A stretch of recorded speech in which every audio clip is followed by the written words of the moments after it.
Subscribe करें और bell दबाएं ताकि कोई खबर रह न जाए।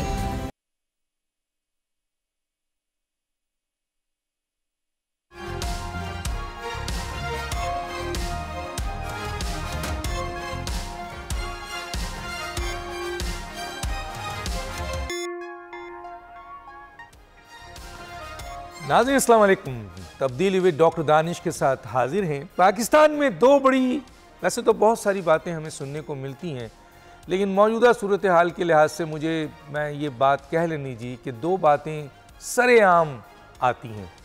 एक तो ये है कि जिस मुल्क में गलत फ़ैसला हो जाए, गलत काम हो जाए, गलत इक़दाम हो जाए, गैर आइनी गैर कानूनी फ़ैसले हो जाएं, सब कुछ हो जाए, उसके बाद ये कहा जाता है कि मुल्क के वसी तर मफाद में अब आप खामोश हो जाएं और आ जाएं कि तमाम चीज़ों को भूल जाएं और आगे बढ़ें। दूसरी तरफ इन गैर आइनी गैर कानूनी और गलत काम के ऊपर अगर आप इख्तिलाफ करें, एहतजाज करें, तो कहा यह जाएगा कि आप अदालतें आज़ाद हैं और आप अदालतों से रुजू करें। ये दो बातें आप मुसलसल सुन रहे होंगे मौजूदा सूरत हाल में भी, इससे भी पहले यही बातें सुनने को मिलती थीं कि मुल्क के वसी तर मफाद में सब कुछ भुला के जितने आइनी गैर आइनी गलत फैसले, जितने आपके गैर कानूनी फैसले हुए हैं, जिसमें सब कुछ इस आइन का 280 आर्टिकल और 7 शेड्यूल की धज्जियां बिगड़ गई हों, लेकिन बाद में ये कहा जाता है कि मुल्क के वसी तर मफाद में आप इसे कबूल कर लें और अगर आप शोर मचाएं, आप आगे जाएं, तो कहा जाता है अदालतें आज़ाद हैं, आप जाएं, अदालतों में जाएं। अब मैं सिर्फ एक मिसाल यहाँ कोट करता हूँ मौजूदा हालात के लिहाज से, वैसे तो बेशुमार हैं। खुद सुप्रीम कोर्ट ने अभी जुल्फ़िकार अली भुट्टो का फ़ैसला देते हुए जो उन्होंने फ़ैसला दिया उसमें कहा था कि माजी में बेइंतहा गलत फ़ैसले अदालतों से हुए हैं। तो मैं एक मिसाल सिर्फ दे देता हूँ कि कासिम सूरी साहब के ऊपर उनके मुखालिफ लश्कर रईसानी ने इल्ज़ाम लगाया इलेक्शन 2018 में कि उन्होंने जाली 50,000 वोट डाले हैं। ट्रिब्यूनल में केस गया, ट्रिब्यूनल ने 13 महीने की कोशिश के बाद ये कहा कि हाँ ये जाली वोट है, पांव के अंगूठे इसमें शामिल हैं, बताइए, और इस इलेक्शन को कलअदम करार दिया जाता है। इस फैसले के बाद ये केस जाता है सुप्रीम कोर्ट में और 5 साल स्टे दिया जाता है और ये पूरा टेन्योर पार्लियामेंट का गुजर जाता है। और मेरी इत्तला तो ये है कि अभी तक पार्लियामेंट ख़त्म हो चुकी है, कासिम सूरी जा चुके हैं, टेन्योर मुकम्मल हो चुका है, डिप्टी स्पीकर बन के उन्होंने क्या क्या काम किया वो भी आपको पता है, लेकिन स्टे अभी तक मौजूद है। तो ये एक चंद बातें थी जो मैं करना चाहता था आपसे। मेरे पास मौजूदा इलेक्शंस जो हुए हैं, काल पे सदारती इलेक्शन, डिप्टी स्पीकर, वज़ीर आज़म, हाउस मुकम्मल है, नहीं मुकम्मल है, रिज़र्व सीट है, बड़े इंपॉर्टेंट पॉइंट्स हैं। हमारे पास लीगल एक्सपर्ट्स हैं, उनसे बात करेंगे। मेरे साथ हैं आज हसन रज़ा पाशा साहब, chairman executive committee PB Pakistan, जिसको कहते हैं पाकिस्तान आपके बार कौंसल्स। शोएब शाहीन साहब वकील PTI हैं और जाहिर है एक एडवोकेट भी हैं, वो सुप्रीम कोर्ट के। हमारे साथ हैं या होंगे इरफान कादिर साहब, साबिक अटॉर्नी जनरल, बड़ा नाम है। इरफान साहब हैं इस वक्त मौजूद हमारे साथ। तो मैं आ जाता हूं जनाब हसन रज़ा पाशा साहब की तरफ। हसन रज़ा पाशा साहब, इलेक्शन हो गया, हमें याद है आपने प्रोग्राम में भी कहा था और पाकिस्तान बार कौंसिल ने भी, सुप्रीम कोर्ट बार एसोसिएशन ने भी, जब डीलिमिटेशन शुरू हुई थी उसी ज़माने में आपने बताया था और इलेक्शन कमीशन के मुख्तलिफ इक़दाम की बुनियाद पे कि इलेक्शन कमीशन जानिबदारी का मुज़ाहरा कर रहा है और ये चीज़ उस वक्त इस्टेब्लिश हो चुकी थी। आज जहां हम खड़े हैं, जिसमें रिज़र्व सीट भी है, जिसमें रिज़र्व सीट को दिया नहीं गया, बांट दिया गया और हाउस मुकम्मल नहीं था और आपके इलेक्टोरल कॉलेज मुकम्मल नहीं था, इलेक्शन हो गया, कैसे देखते हैं इन तमाम चीज़ों को सर? बिस्मिल्लाहिर्रहमानिर्रहीम। डॉक्टर साहब, थैंक यू वेरी मच कि आपने मुझे मौका दिया आज अपने प्रोग्राम में। टाइम टू टाइम जब भी हमें आपने अपने प्रोग्राम में बुलाया, उस वक्त सूरत हाल के मुताबिक एक तज्जिया पेश करते रहे गैर जानबदारी के साथ। और अभी जो इलेक्शंस हुए, सब आपने भी काफ़ी प्रोग्राम किए, बाकी भी प्रोग्राम हुए, वो अपनी जगह पे एक ऐसी हकीकतें हैं जिनको नज़रअंदाज नहीं किया जा सकता। और बदकिस्मती इस मुल्क की ये है कि ये आज से नहीं हुआ, ये पिछले इलेक्शन में नहीं हुआ, उससे पिछले इलेक्शन में नहीं, ये जब से पाकिस्तान बनना है ये हम सूरत हाल देख रहे हैं। किसी न किसी सूरत में, किसी न किसी शक्ल में इलेक्शंस पे उंगलियां उठती रहीं, साबित भी हुए, उसके बावजूद कहीं न कहीं रोड़े अटकाते रहे और मामलात नहीं संभल सके। ये कब खत्म होगा ये सिलसिला? ये सिलसिला मैं समझता हूँ कि जब कोई इनकार करेगा तो तब ही ख़त्म होगा। और वो इनकार कौन करेगा? यकीनन वही करेगा जिसके लिए ये रात सजाई जाती है, बिछाई जाती है। मसलन 2018 में अगर मोहतरम इमरान खान साहब इनकार कर देते ये सारी सूरत हाल को देखते हुए, तो वो तारीख में अमर हो जाते और वो 2 महीने या 3 महीने वजारत करके वो बाद में वो कह सकते थे कि जनाब मैं इन हालात में नहीं कर सकता। लेकिन उन्होंने इनकार नहीं किया और उस वक्त का इंतज़ार किया जब नो कॉन्फिडेंस मूव आई। उसके बाद आज जिनके लिए ये बसात बिछाई गई है, यही इनकार कर दें कि हमें ये नहीं चाहिए इस तरह का, तो शायद इस मुल्क में कुछ चेंज आए। लेकिन मुझे ये अफसोस है बीइंग सिटीजन ऑफ पाकिस्तान कि इनकार कोई नहीं करता, बल्कि उसी तनख्वाह पे सारे गुजारा करने के लिए, सारे साथ चलने के लिए तैयार है। और एक वाकई कुछ ऐसे फिक्री मुगालते हैं जो हम और आप और बाकी दोस्त इस्तेमाल करते हैं। और एक तो इसी तनाजुर में अगर मैं चौधरी शुजात साहब का वो मशहूर ज़माना सेंटेंस ना दोहराऊं तो वो भी बड़ी ज़्यादती होगी कि वो आपको याद होगा, वो कहते थे मिट्टी पो और आगे चलो। आगे की तरफ देखें, सब आगे की तरफ देखने की भाषा तो देते हैं, लेकिन आगे क्या हो रहा है? क्या आगे फिर हमने उसी दायरे के चक्कर में रहना है? फिर वहीं पे आके हमने खड़ा होना है और फिर कहना है कि अब क्या होगा? तो फिर कोई आएगा भाषण देने कि छोड़ें, मुल्क के वसी तर मफाद की खातर आप आगे चलें। हम इससे पहले, इलेक्शन से पहले हमने ये बात की थी, पाकिस्तान बार कौंसिल के प्लेटफॉर्म से बात की थी। पीटीआई के दोस्तों ने बड़ा शोर व वेला किया। उस वक्त हमने कहा था कि इस इलेक्शन कमीशन की मौजूदगी में फेयर नहीं होंगे।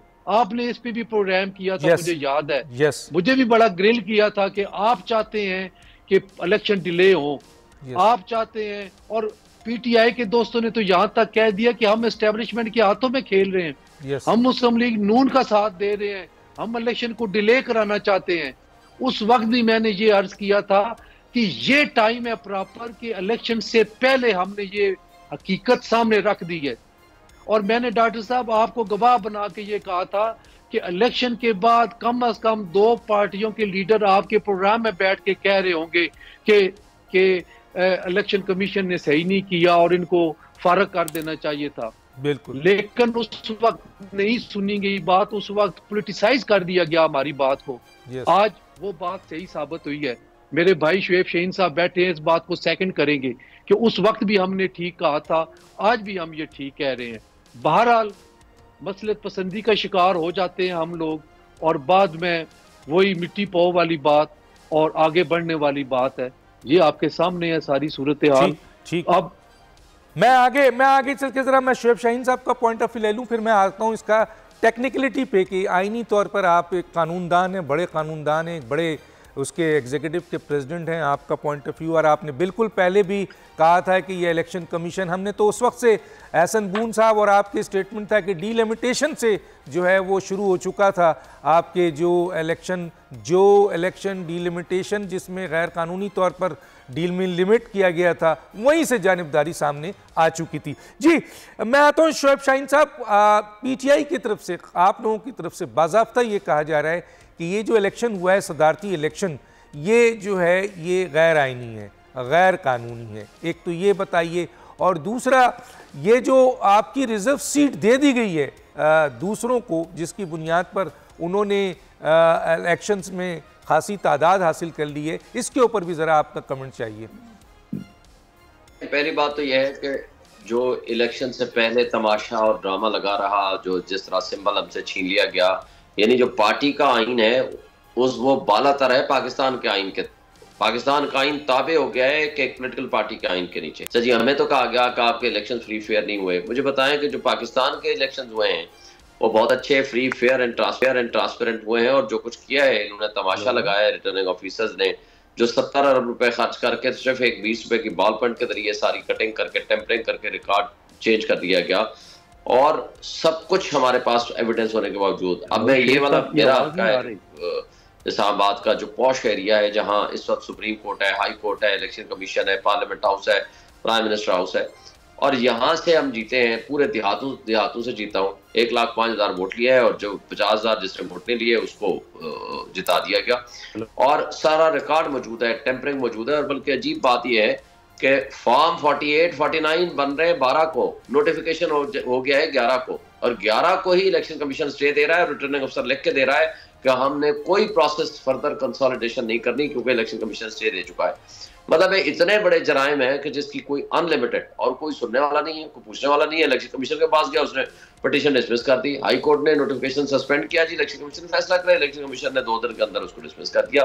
खैर आगे हम सुप्रीम कोर्ट में भी जा रहे हैं, इलेक्शन ट्रिब्यूनल में भी अगर जाना पड़ा तो उसमें भी जाएंगे, मगर इशू ये नहीं है। मगर ये है कि इस वक्त आइन और कानून की तो कोई बात ही नहीं है।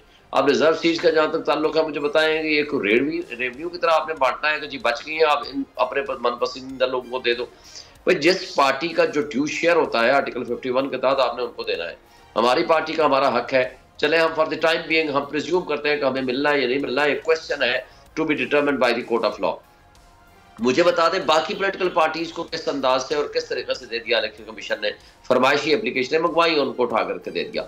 यानी बेईमानी, डाकाजनी, चोरी, जो कुछ हो सकता था वो हुआ, और सबके सामने हुआ। फॉर्म 45 हम लेके घूम रहे हैं पूरे पाकिस्तान में, सैकड़ों की तादाद में हमारे MPA MNA, और उसके अलावा इलेक्शन कमीशन है उसने एक तमाशा लगाया हुआ है, और वो पटिशनें मंगवाता है। सिर्फ मुस्लिम लीग नून के हक में करना हो तो वो 1 घंटा लगाता है, और अगर हमारे खिलाफ करना हो तो वो बस ट्रक की बत्ती के पीछे लगाया हुआ है, और हम चल रहे हैं। और ये जो कुछ हो रहा है इस तरीके से न जमहूरियत की खिदमत है, ना आइन की खिदमत है, ना कानून की खिदमत है। जो इस वक्त देखें, इर्रेस्पेक्टिव जो इन्होंने हमारे खिलाफ मीडिया में ट्रायल किया, लोगों को नहीं आने दिया, इमरान खान की तस्वीर नहीं दिखाने दी, जो कुछ कर सकते थे किया, हमारे लोगों को इलेक्शन नहीं लड़ने दिया, मेरे समेत हम सब के खिलाफ पर्चे हुए हैं, हमारे पोलिंग एजेंट्स को गिरफ्तार कर लिया रात की तारीखी में, अगले दिन इलेक्शन था, हमारे लोगों के घरों पे छापे मारे, हमारे लोगों के खिलाफ FIR काटी, और सबकी एविडेंस मौजूद है। हाई कोर्ट से हमने आर्डर लिया, उसके बावजूद उन्होंने परवाह ही नहीं की, इसलिए कि अदालतें तो माजरत के साथ कंप्रोमाइज हैं, अदालतें तो खामोश होकर तो एग्जेक्टिव की तरफ देख रही हैं, जो कुछ वो कर रहे हैं पूछने तो करने तो कोई नहीं पूछेगा। तो अगर ये तर्ज अमल होगा तो इस तरीके से हम आगे नहीं बढ़ सकते। ठीक है, मैं आगे आपसे बात करूंगा। मैंने जो पॉइंट उठाया था वो मैं पूछना चाहूंगा, जो इन हाउस का था। मैं ज़रा इरफान कादरी साहब भी हैं हमारे साथ हैं, उनसे भी पूछ लेते हैं। इरफान कादरी साहब लॉ मिनिस्टर भी रहे हैं, अटॉर्नी जनरल भी साबिक रहे हैं, प्रोसिक्यूटर जनरल भी रहे हैं, तो माशाल्लाह बड़ा उनका नाम है। इरफान कादरी साहब, मेरी आवाज़ आ रही है आपको? जी बड़ी क्लियर आ रही है आपकी आवाज़। इरफान कादरी साहब, मैं ये मालूम करना चाहता हूँ, आपकी मौजूदगी का से फ़ायदा उठाना चाहता हूँ कि ये जो इलेक्शन हुआ जिसके बारे में अब उसकी लिजिटिमेसी के बारे में बाहर के अखबारात सवालात उठा रहे हैं, अहम तरीन इदारे सवालात उठा रहे हैं, पाकिस्तान के भी इदारे फॉफन हो या पिलडेट हो वो भी उठा रहा है। और इस वक्त मेरे पास बैठे हुए हैं हसन रज़ा पाशा साहब, जो सुप्रीम कोर्ट ये जो पाकिस्तान बार काउंसिल्स के एग्जीक्यूटिव कमेटी की, इन्होंने पहले ही कह दिया था कि जी ये जो इलेक्शन कमीशन है जो डिलिमिटेशन कर रहा है, जो जिस तरह का उसका अमल है वो जानिबदार है और ये नहीं होना चाहिए। लेकिन बाहर इलेक्शन हो गया। अब जो सर मेरा मेन क्वेश्चन है आपसे ये थोड़ा सा करने के बाद कि ये जो रिजर्व सीट दी गई है और सुन्नी इत्तेहाद को नहीं दी गई, ये दूसरी सियासी जमातों को बांट दी गई, और ये जो हाउस था, कहते हैं इलेक्टोरल कॉलेज मुकम्मल नहीं था, हाउस मुकम्मल नहीं था, लेकिन सारे इलेक्शन हो गए इंक्लूडिंग सदर का इलेक्शन, कैसे देखते हैं सर? डॉक्टर साहब जरा दिल बड़ा करके हमें ये सारी बातें सुननी पड़ेंगी जी। पाकिस्तान तरीके इंसाफ से ज्यादा इस वक्त पाकिस्तान तरीके वकला बन चुकी है, क्योंकि इनके बहुत सारे लीगल मामला जो इस वक्त खुल चुके हैं। और पहले भी यही हो रहा था कि जब नो कॉन्फिडेंस मोशन आया था तो उसके बाद से पैदर पे मुकदमे किए गए, और उसके बाद उस वक्त का जो सुप्रीम कोर्ट है, मैं उस चीफ जस्टिस का नाम भी नहीं लेना चाहता क्योंकि मैं नहीं चाहता कि उसकी मजीद हम जगसाई करें, लेकिन ये फैक्ट है कि उस वक्त यही लोग जो थे उनके फेवरेट बने हुए थे। आपको वो वक्त याद है जब इफ्तिखार चौधरी का कोर्ट था, पूरा एक तरफ, सारी सियासी पार्टियां एक तरफ, जी बिल्कुल, और मैं अकेला एक तरफ था। यस, याद है। मैं अकेला जो था उस वक्त एक कमजोर सा इंसान खड़ा था और कानून की बात कर रहा था। और इन दी एंड मैं ये नहीं बताना चाहता, मैं ये नहीं कहना चाहता कि मेरी बड़ी तारीफ की जाए, मैं सिर्फ कहना चाहता हूँ कि मैं खड़ा हो गया था। अगर इनकी कॉज सही है, ये क्यों नहीं खड़े होते आज कोर्ट में जाके? ये अगर इलेक्शन कमीशन इनके मैटर्स नहीं सुन रहा, अगर ट्राइब्यूनल नहीं सुन रहे, ये क्यों नहीं अदालतों में जाते? ये इतने सारे वकील हैं, मैं अकेला सारे सुप्रीम कोर्ट को, सारे हाई कोर्ट को फेस कर रहा था। ये पूरी टीम है जिसमें के चेयरमैन पीटीआई जो है इस वक्त मौजूदा, वो भी वकील हैं, और ये वकीला की एक बहुत बड़ी टीम है। ये क्यों नहीं जाके खड़े होते? अगर ये सच कह रहे हैं, अगर ये सच पे हैं। मुझे एक दफा उस वक्त वो जज था जवाद ख्वाजा, कहने लगा कि हम अभी बात कर रहे होते हो तो आप हमें पहले ही जवाब दे देते हैं, तो इतनी जल्दी आप कैसे जवाब दे? आपको सोचना नहीं पड़ता? मैंने कहा नहीं सोचना पड़ता, सच बोलने के लिए नहीं सोचना पड़ता। आज मैं शुएब शाहीन साहब की तायीद कर रहा हूँ, अगर ये सच कह रहे हैं क्यों नहीं ये खड़े होते जाके कोर्ट में केसेस लेके जाए? जजेस जो हैं वो फैक्ट्स और लॉ से बाहर निकल ही नहीं सकते। मैं अकेला जब जाता था तो मैं उनको बांध के आ जाता था जजेस को। ये इतनी बड़ी टीम है, पाकिस्तान की सबसे बड़ी सियासी पार्टी की सबसे बड़ी लीगल टीम है। सारे टॉप ओहदेदार जो हैं इस वक्त, इतने सारे एमएनए, कभी पाकिस्तान की तारीख में वकील जो है इकट्ठे नहीं आए सेनेट में, एमएनए वगैरह। मैं समझता हूँ कि इनको सारों को चाहिए सर जोड़ के बैठें, आपस के डिफरेंसेस दूर करें, और अगर ये वाकई सच कह रहे हैं तो कोर्ट में जाके साबित कर दें। और क्या मजाल है किसी जज की कि आगे से वो डिले करे? जज नहीं डिले कर सकता। जज को जब आप जाके अपना फोर्सफुली केस प्लीड करते हैं, और ये शुएब शाहीन साहब खुद बड़े टैलेंटेड वकील हैं, तो ये क्यों नहीं, बजाय इसके कि ये क्रिटिसाइज करते चले जा रहे हैं? क्रिटिसाइज जरूर करें लेकिन कोर्ट में जाके करें, सियासी फील्ड में ना करें। मैंने भी जब भी बात की तो कोर्ट में जाके की, कोर्ट के सामने बात की, लॉ कोर्ट के सामने कोर्ट किया। जजेस नाराज हो ना हो, हमारी प्रैक्टिस जाए या ना जाए, खड़े रहना पड़ता है वकीला को। और इतने बड़े बड़े सबके पास माशाल्लाह एमएनए भी बन गए हैं, इतने बड़े बड़े ओहदे भी हैं। अगर यही नहीं खड़े होंगे तो फिर इनके लिए कौन खड़ा हो? ठीक है सर, लेकिन मुझे जरा सा इसके भी गाइड कर दीजिए, क्योंकि लोग आपको सुन रहे हैं। इलेक्शन कमीशन ने जो रिजर्व सीट का फैसला दिया है, सुन्नी इत्तेहाद को नहीं दिया है बल्कि बांट दिया है, और फिर ये जो कोरम मुकम्मल नहीं था सदर का, इसको ज़रा सा काइंडली अगर आप बताएं सर कि इलेक्टोरल कॉलेज नहीं मुकम्मल था, हाउस मुकम्मल नहीं था, तो ये सारे इलेक्शंस हो गए, तो ज़रा सा मुझे 2-3 मिनट में सर इसका भी ज़रा जवाब दे दीजिए। इसके दो एस्पेक्ट्स हैं। एक तो ये है कि ये जो चीफ इलेक्शन कमिश्नर थे वो इन्हीं के पसंदीदा थे। दूसरा नाम किसका था सब जानते हैं किसका था, मैं उसमें भी नहीं जा रहा, लेकिन इनके वो पसंदीदा थे, इन्होंने उनको अपॉइंट किया, खुद कराया। आज वो इनके साथ नहीं है। अब आते हैं लॉ के फील्ड पे। लॉ में ये जो सुन्नी इत्तेहाद में शामिल होने का जो फैसला है, मेरे नजदीक इससे ज्यादा हिमाकत हो ही नहीं सकती कि एक पार्टी की एक सीट नहीं है कौमी असेंबली में और आप सारे जो है उस पार्टी में शामिल हो रहे हैं। भाई आप सच बोलें, आप सच बोलें कि आपको भले का निशान नहीं मिला, क्यों नहीं सच बोलने से घबराते हैं। और ये जो तरीके, टेक्निकलिटीज फजूल किस्म की, यानी सारी दुनिया को पता है कि सुन्नी इत्तेहाद एक सीट लेने के काबिल नहीं है, वो सबसे बड़ी पार्टी जो उसको बनाने जा रहे हैं। आप सच बोलें, सारी दुनिया को पता है कि ये इलेक्शन जो है पीटीआई ने लड़ा है, सुन्नी इत्तेहाद ने नहीं लड़ा। पीटीआई खा खंबे के नाम से आया है कोई, खा कोई फाख्ता के नाम से आया, खा कोई खरगोश के नाम से आया, वो वोट जो है पड़ा है पीटीआई को, हम सब जानते हैं कि पड़ा है। लेकिन इनको क्या जरूरत थी बुकला को कि ये सारा झूठी कहानी बनानी और फिर शामिल हो जाना उसमें जिसने कि एक भी सीट नहीं ली। यानी इन्होंने नाम मिटा दिया पीटीआई का खुद ही। कौमी असेंबली में इन्होंने बुरी तरह से, इनकी तो इंक्वायरी होनी चाहिए इन बुकला की, जिन्होंने इस किस्म की इनको राय देके बेड़ा गर्क सारी पार्टी का करा दिया। अब इस पे ये कानूनी पहलू इसका ये है। अब उसके बाद अगर सारा कंफ्यूजन मचा हुआ है तो ये रिजर्व सीट जो है वो कैसे उस पार्टी को दिलाएंगे जिस पार्टी का एक वोट नहीं है कौमी असेंबली। आप समझते हैं कि सर ये जो हाउस है ये मुकम्मल था और ये जो दूसरी को पार्टी, चले इनको नहीं मिलनी चाहिए थी, लेकिन क्या जो दूसरे को मिली है वो कानून और आईन इजाजत देता है सर?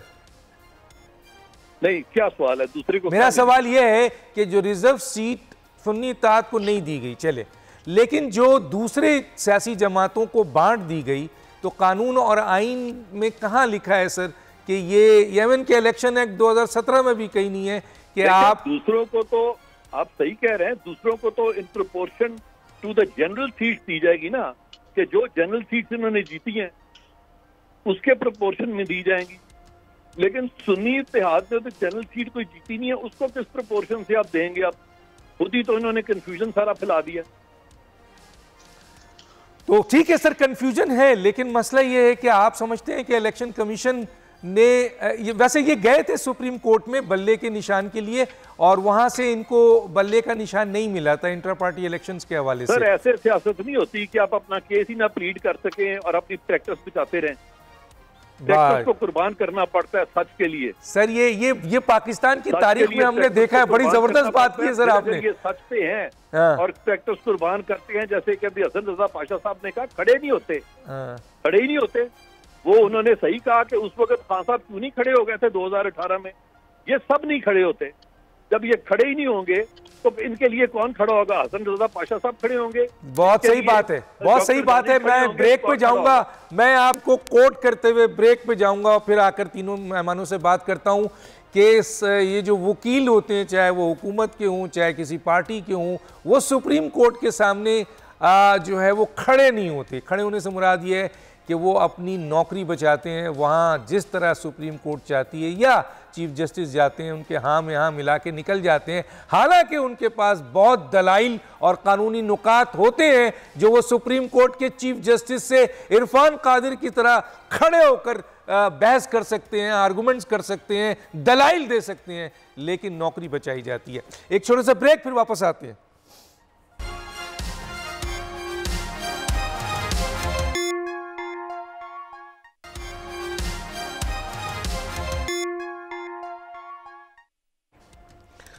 वेलकम बैक जी। हसन रजा पाशा साहब, मैं ज़रा आपकी तरफ पर्टिकुलर जवाब चाहिए। आपने बड़ा बेहतरीन बताया पहले भी।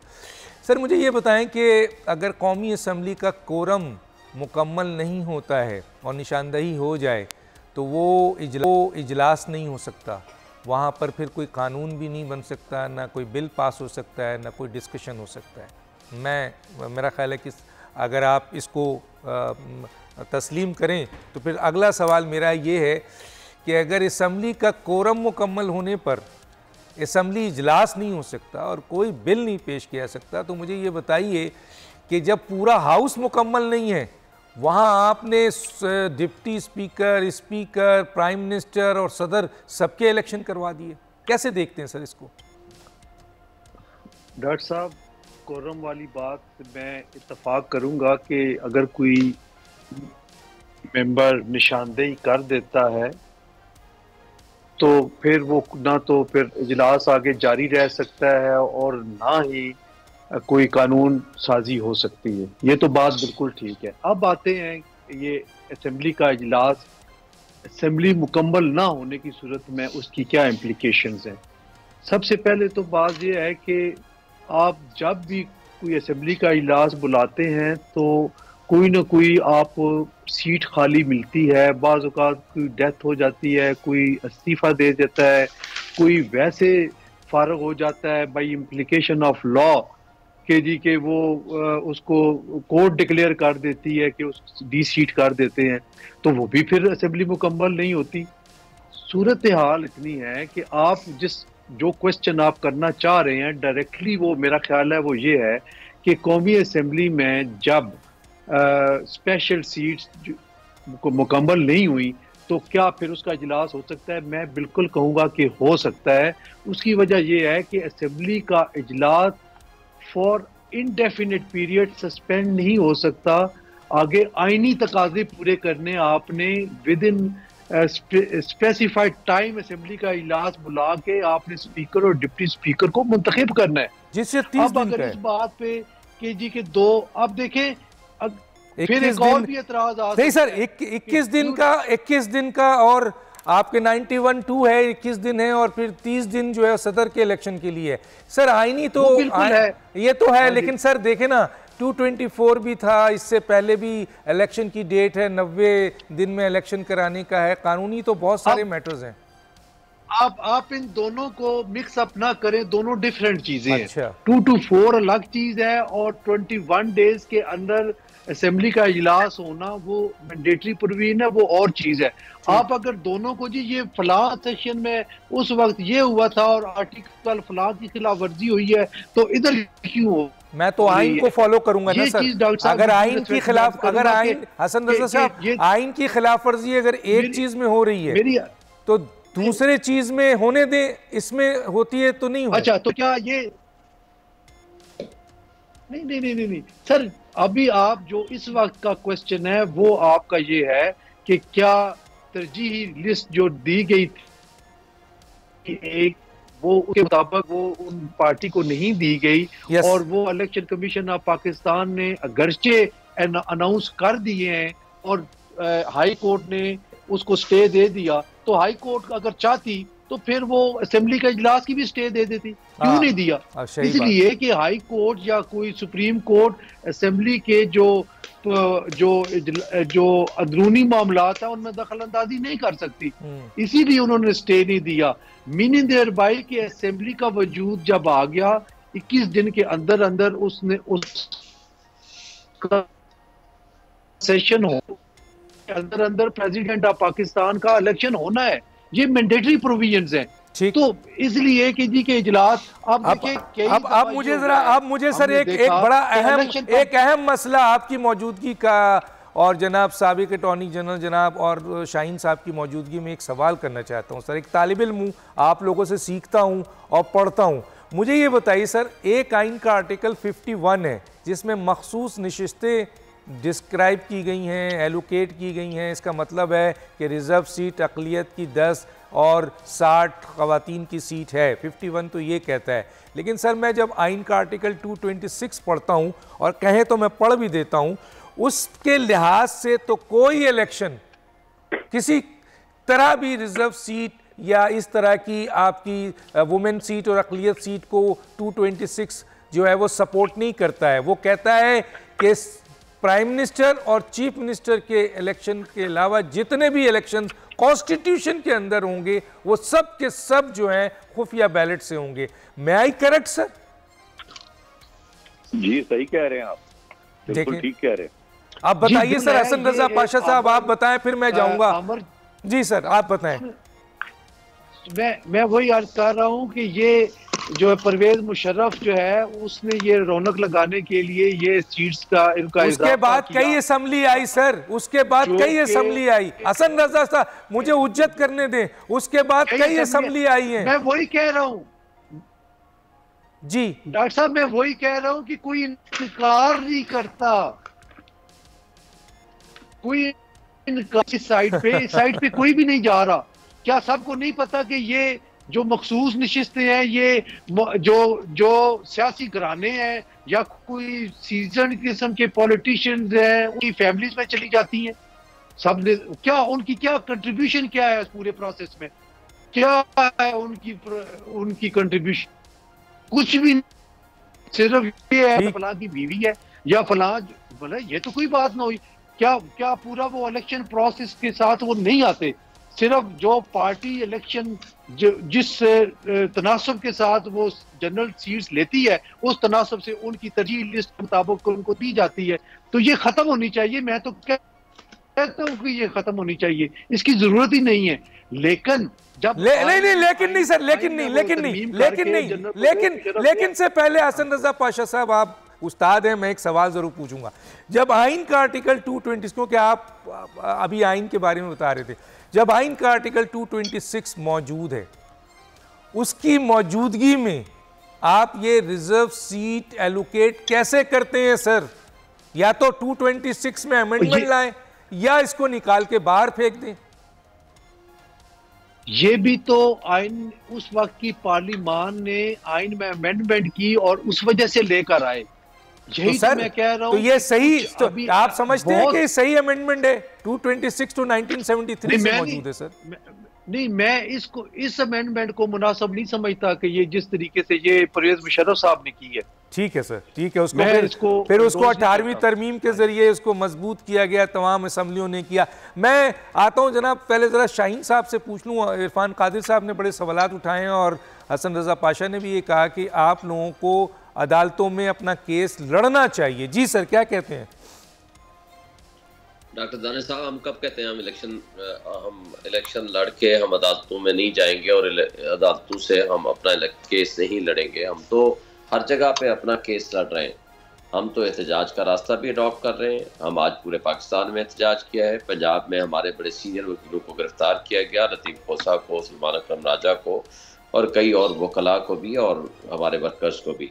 और हम इसकी शदीद मजम्मत करते हैं। और इसके साथ मुझे बताएं, जब हमने केस किया कि रिटर्निंग ऑफिसर जुडिशरी के लोग होने चाहिए, तो रात को कोर्ट लगी और वहाँ हमारा वकील भी नहीं पेश हुआ और हमारी एक वर्कर को पता चला, खातून चली गई एडवोकेट, उसको झड़क के बिठा दिया गया और उससे पूछा भी नहीं गया और कोई मुआवनत नहीं ली गई। कहा गया कि नहीं, ये रिटर्निंग ऑफिसर जो लगे हुए हैं ये बहुत फरिश्ते हैं और इन्हीं के जरिए इलेक्शन होगा।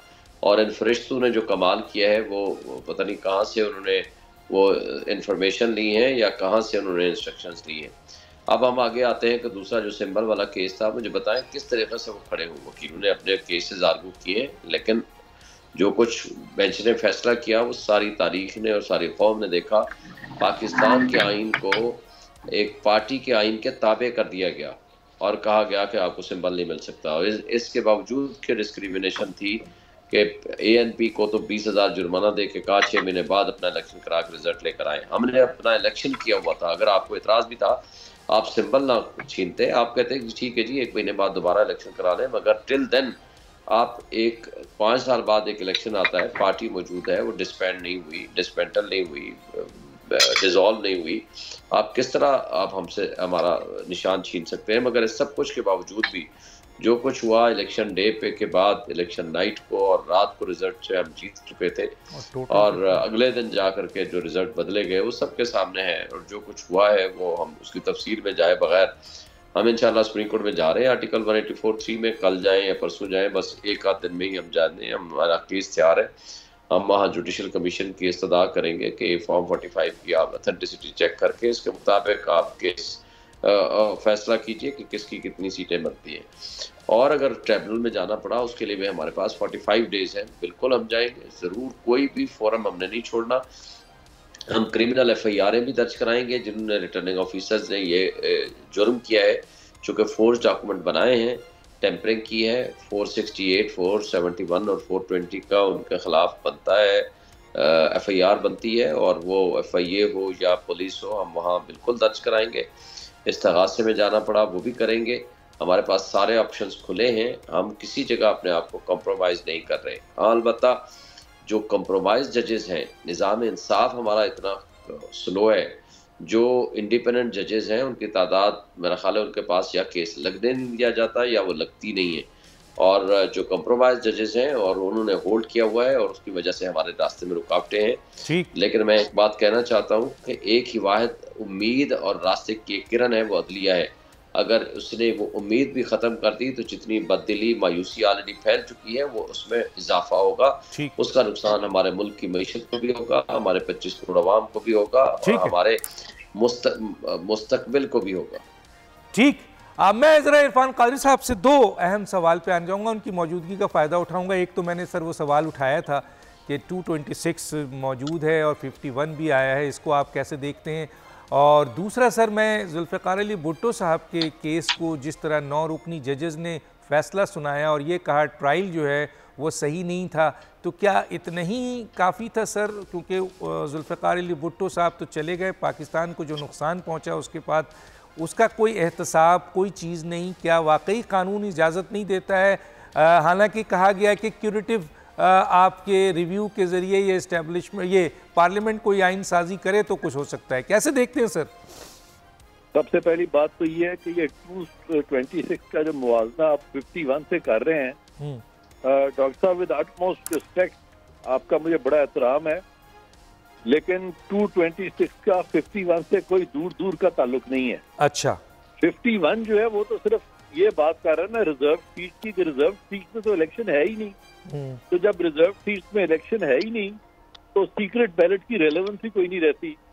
तो लिहाजा ये दिस आंसर्स योर क्वेश्चन। दूसरा जो आप फरमा रहे हैं कि भुट्टो साहब का जो केस हुआ है वो वाकई बहुत अनफॉर्चुनेट था, और सुप्रीम कोर्ट में ये जो सदर जरदारी जो है वो जब ये लेके गए थे रेफरेंस, तो जो क्वेश्चंस उन्होंने पोस्ट किए थे वो बिल्कुल दुरुस्त पोस्ट किए थे कि क्या इस सारे फैसले में क्या ड्यू प्रोसेस को फॉलो किया गया, और वो जो प्रिंसिपल्स होते हैं क्रिमिनल ज्यूरिस्प्रूडेंस को उसको मलूज़े खातर रखा गया, तो बिल्कुल नहीं रखा गया। और इस पे तो ऑलरेडी बहुत से लोग जो है पहले भी इस रेफरेंस के फैसले से पहले भी वो अपने व्यूज एक्सप्रेस कर चुके हैं। पाकिस्तान के जितने बड़े नाम है, जितने ज्यूरिस्ट हैं, जितने पढ़े लिखे लोग हैं, सबकी यूनैनिमिटी थी इवन वकला में भी कि ये फैसला गलत है।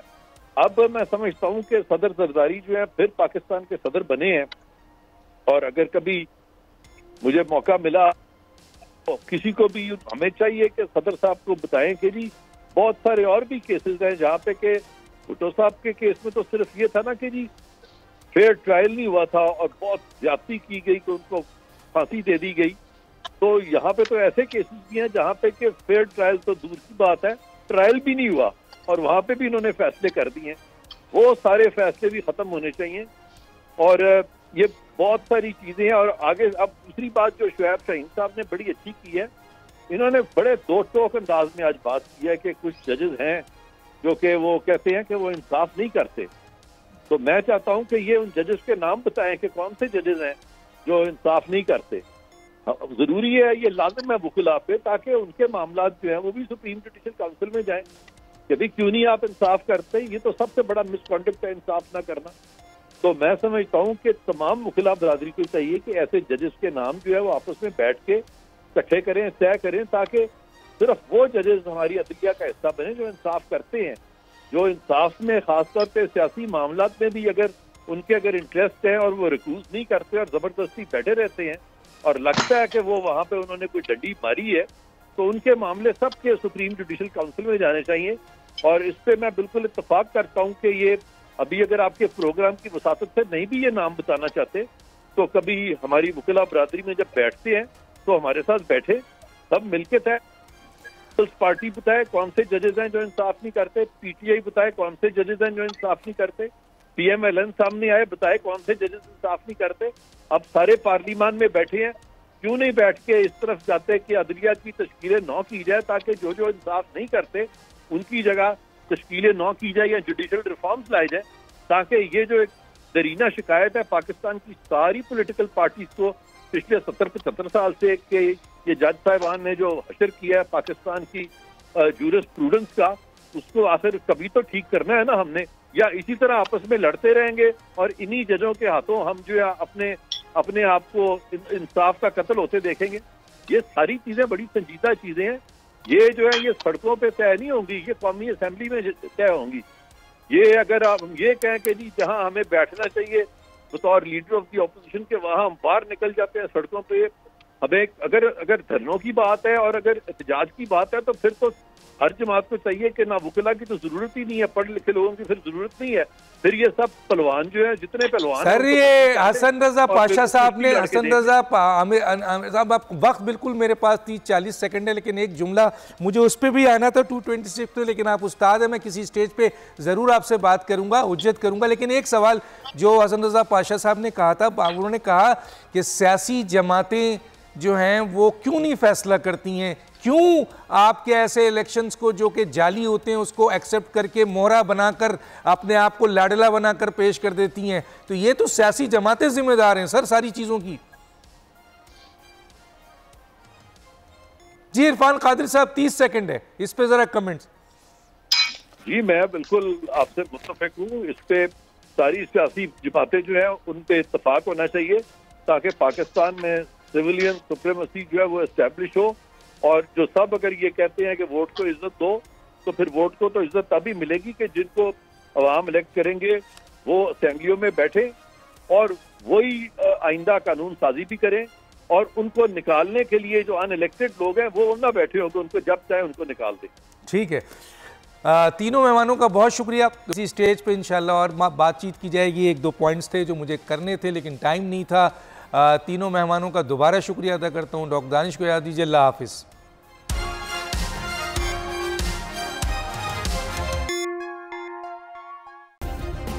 सब्सक्राइब करें और बेल दबाएं ताकि कोई खबर रह न जाए।